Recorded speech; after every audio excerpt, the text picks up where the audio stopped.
திருவள்ளுவரின் வழியில் வாழ்ந்து வாழ்வின் உன்னத நிலையினை அடைய திருக்குறளோடு நாம் என்னும் இந்த நிகழ்விலே இணைந்திருக்கின்ற உங்கள் அனைவருக்கும் முதற்கண் வணக்கம். குறள் எண் 1034. அதிகாரம் உழவு. சோழ நாட்டில் சிறுகுடி என்னும் ஊரில் பன்னன் என்ற உழவர் வாழ்ந்து வந்தார்.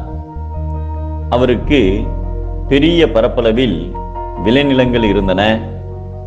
பன்னன் பயிர் தொழிலை திறம்பட செய்து அதை நன்கு பராமரித்து பாதுகாத்து வந்ததால் அனைவரும் வியக்கும் வண்ணம் பெரு வளங்கள் பெற்று உழவு தொழிலில் மிகவும் சிறப்படைந்திருந்தார்.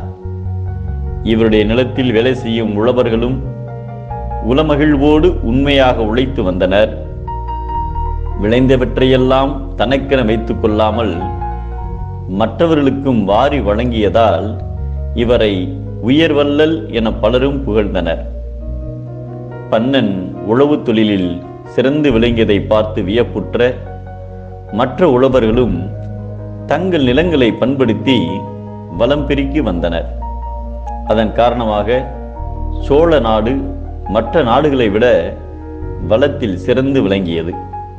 அச்சமயத்தில் சோழ நாட்டை ஆண்டு வந்த மன்னன் கிள்ளிவளவன் பன்னனின் கொடை உள்ளத்தை புகழ்ந்து மழை காலத்தில் சிறிய மூட்டைகளை எடுத்துக்கொண்டு சாறை சாறையாக மேட்டு நிலத்தை நோக்கி செல்லும் எறும்பு கூட்டம் போல் இவருடைய மாளிகைக்குள் ஏழை மக்கள் எப்போதும் வந்து போய் கொண்டிருப்பர் என்றும், பழுத்த மரத்தில் கூடும் பறவைகளின் கூட்டத்தைப் போல அவரது மாளிகையில் மக்களின் ஆரவார ஒலிகள் நிறைந்திருக்கும் என்றும், பசிப்பினிக்கு இவர் ஒரு மருத்துவர் என்றும், தன் ஆயுள் முழுவதும் யாதொரு நோயுமின்றி நலமுடன் வாழ வேண்டும் என்றும் புறநாற்று பாடலில் மனமுருகி வாழ்த்தியுள்ளார்.